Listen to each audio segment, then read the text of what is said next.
Hello. Hello hello. Danish, जी बोल रहा हूँ। आप कौन? मेरा नंबर भी डिलीट कर दिया तुमने। महविश, अरे क्या हुआ, तुम रो क्यों रही हो? कैसे हो? हाँ मैं ठीक हूँ। रूमी से बात कराऊँ? नहीं, तुमसे बात करनी है। श्योर, बोलो। तुमसे मिलना चाहती हूँ। ये ना करो यार, ये नहीं होगा मुझसे। क्यों? 5 महीने हो गए अपने आप को समझाने में, यकीन दिलाने में कि अब तुमसे मुलाकात नहीं हो सकती। अब तुम्हें आवाज दे के बुला भी नहीं सकता, ये नहीं बता सकता कि देखो महविश, मेरी शर्ट का बटन टूट गया। दानिश, प्लीज महविश, इस तरह नाम ना लो मेरे। मुझे लगेगा तुम यहीं कहीं मेरे पास हो।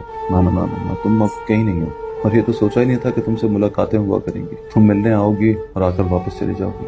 नहीं जाऊंगी। तो मेरा हाथ पकड़ के रोक लेना, तुम्हारी कसम नहीं जाऊंगी।